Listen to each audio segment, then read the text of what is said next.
Morning. We're going to talk this morning about Chapter 4, which is Global Management.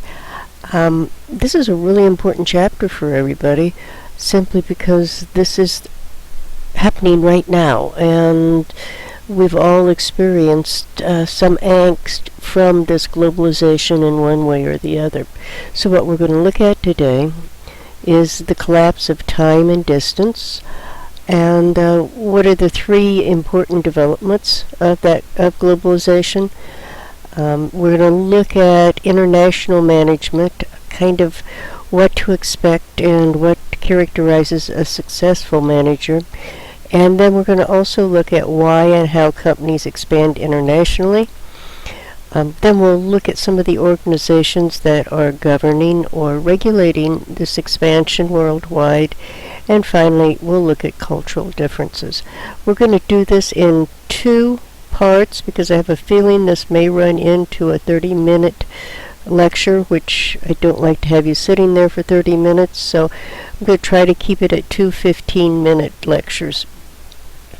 To start this off, I found a really great poem or writing by Seth Godin, and he is a blogger that does a lot in management and bringing corporations together for collaboration. He's also great for entrepreneurs. So this is what he wrote, and I thought it was really quite apropos. Almost no one is going to become a true fan. Almost no one is going to tell somebody else about your work. Almost no one is going to push you to make your work even better, ever better. If only 1% of the U.S. population steps up, that's 3 million people, in the category of almost no one, if only 1 out of 10,000 internet users engages with you, that's still hundreds of thousands of people. The chances that everyone is going to applaud you, never mind even become aware you exist, are virtually nil. Most brands and organizations and individuals that fall into the chasm of trying to be all things in order to please everyone, and end up reaching no one. That's the wrong thing to focus on. Better to focus on and delight almost no one. This just kind of shows the broad reach right here that has been allowed us from the internet and the World Wide Web. So let's start looking at global economies.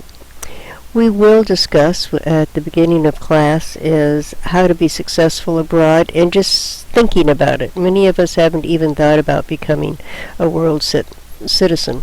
So we're going to look at this question at the beginning of class. Be prepared. That's a warning. First question we're going to look at, what are the three important developments of globalization?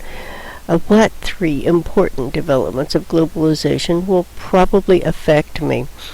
And it's very interesting. If you have time, read the book The World is Flat by Thomas Friedman, 2004. He wrote this in the early 2000s, and actually, looking back, he was correct on so many things. Basically what it's saying is time and distance have collapsed. It used to be that communication across the world was moved or driven by transportation, physical, on-the-ground transportation. You know, if you think about the Roman roads and their network that connected the empire. But now we're connected by an electronic network, and that electronic network really moves fast, and it has no cognition of borders. So essentially, it's all one big network, and it's brought the world together into a global economy. So one of the very big factors in this globalization has been the rise of the global village and electronic commerce, and I think we've all experienced that. You can sit at home and do all your Christmas shopping right now from across the world. You can sit at home and actually do your grocery shopping and never have to leave the house right now. 15 years that may have been thought of casually, but never thought that it would be a true existence, in true existence this quickly. The other development has been the one big world market, as they call it, or the global economy. And that's kind of been promoted by, one, the demise of communism, or the Cold War, because the Cold War, we spent a lot of resources, and there were a lot of trade barriers up with countries who were with that Eastern Bloc. Well, that has fallen, although there still are tensions today. The opening of economies for foreign trade in the Asian countries. China had literally barricaded itself away from the world for many, many, many years. It was a country in isolation. And the other thing that shows up is the deregulation of economies. There's not so much, I want to call it isolationism for economies now. Our economies flow across borders much easier. So those three things have promoted this global economy. There have been positive effects. In the United States, at least we can say there's more international income now because other economies are rising up. So there's more interest in American goods. There's growth and jobs in other countries, and that tends to promote jobs here in the U.S. in certain areas. There are negative effects, which we always have to keep in mind.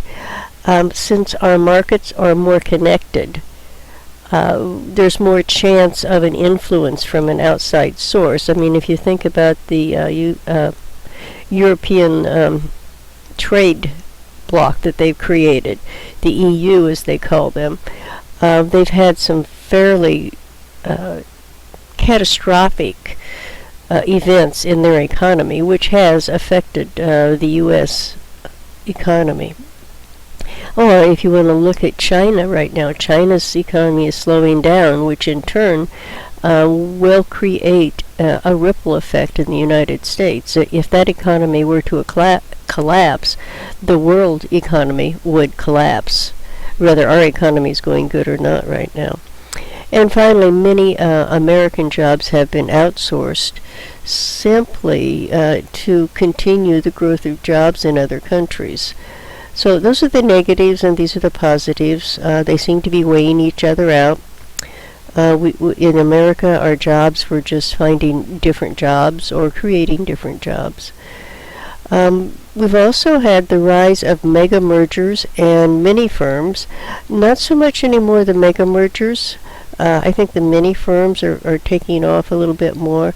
When they mean mega mergers, it's when a company combines with other companies in other countries, and you can look at, or with other companies, so to speak. AT&T is looking at T-Mobile, and Porsche is looking to buy Volkswagen.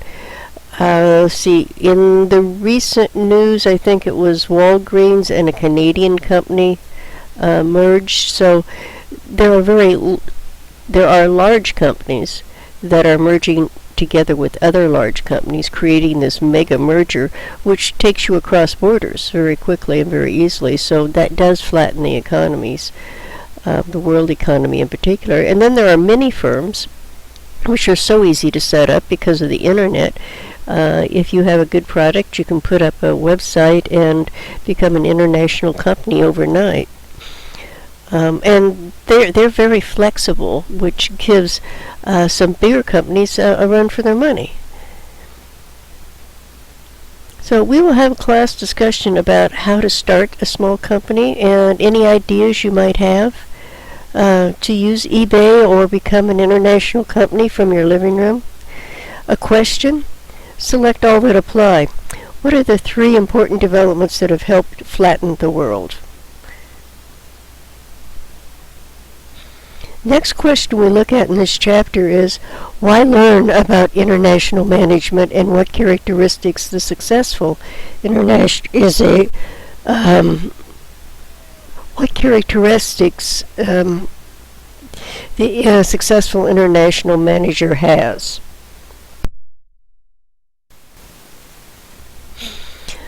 Okay, if we look at international management, most of us have never thought about working overseas. That is an advantage to your career if you can. Most of us have not thought about moving out of the state of Indiana as far as that goes, but if you get a chance to work overseas, it is very good for your career if you're wanting to move up through a corporation. But on the other side, even if you're not wanting to work overseas, there are reasons to learn about being an international manager or being in international management, because we have multinational corporations, which are for-profit enterprises, and we have multinational organizations, which are non-profit international organizations, and those are scattered throughout the United States. I mean, if whether you travel overseas or not, the global market's going to come to you. Think about, there's an aluminum plant that was just built in Lafayette that is Chinese, I believe. There's a trailer plant in Monon, which is Chinese and has Chinese management. Fairfield has German management. Eli Lilly, I have to check, but I believe they're German management also. So even if we are not traveling out of state, there's going to be international companies come to us. And if you have a mini firm, you may have to understand international management practices to keep your little mini firm going. I'm not sure. Crawfordsville, I think, has a couple of international businesses also. So Quinn, you'll have to help me on that one. Quinn and Alex, you'll have to help me on that one.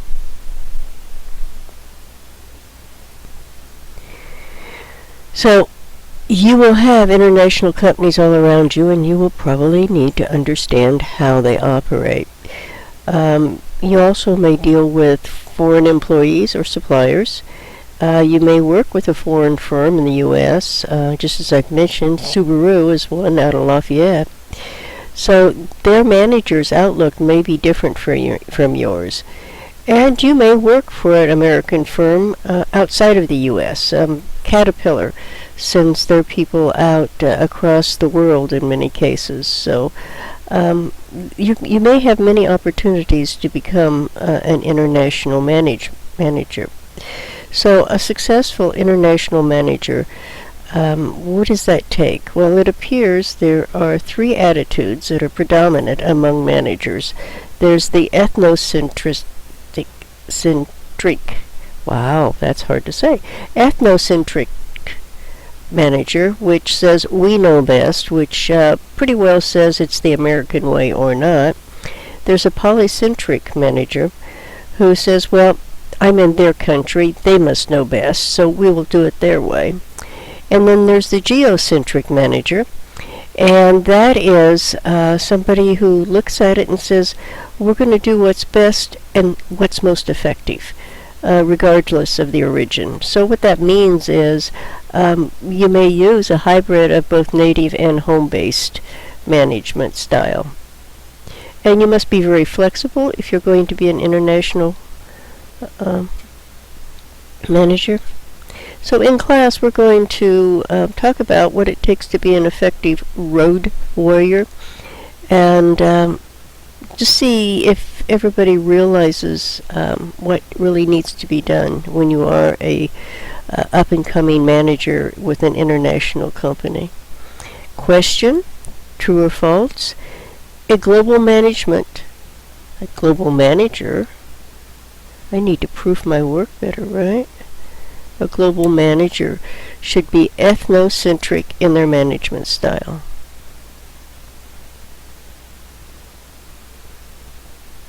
And we're going to stop right here because this is fast approaching 15 minutes, and I will start part 2 with why do companies expand internationally and how do they do it.